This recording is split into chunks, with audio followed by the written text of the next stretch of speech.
former senior Mossad officer, I don't see any reason not to strike Iranian oil tankers.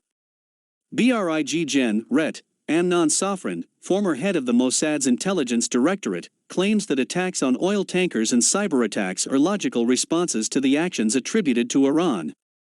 A special report. We have the upper hand in terms of intelligence in Syria. We attack Iranian targets in Syria and can neutralize Iranian activities. It is difficult for the Iranians to take action against us in Syria. Lebanon has been devastated, and Hezbollah knows that an Israeli attack will bring additional destruction to the country.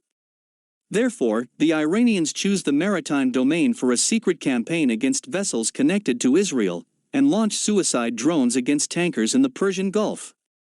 Those comments were made by Brig Gen. Ret. Amnon Sofrin, formerly head of the intelligence directorate of the Mossad, who also held many positions in intelligence, in collection and command, in the IDF.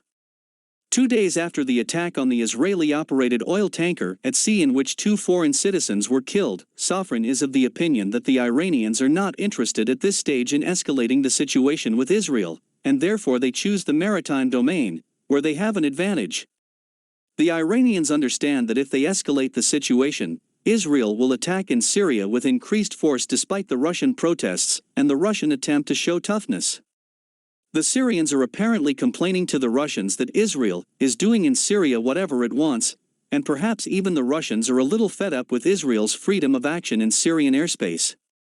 The Russians are there in the air and at sea, but Sofrin warns that if the Russians take more serious steps, it will reduce the area in which we can operate in Syria. How should Israel retaliate for the Iranian actions? I don't see any reason not to strike Iranian oil tankers bringing oil to Syria and other destinations in the region.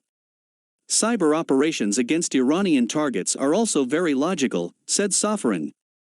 And what about US President Biden, who aspires to revive the nuclear agreement with Tehran? We won't be able to prevent the Americans from returning to the agreement. They have their own interests. However, we can and must do everything to reduce the damage from the revived agreement.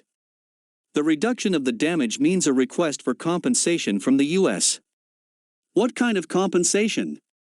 We should request the U.S. to supply Israel with additional capabilities that we currently don't have.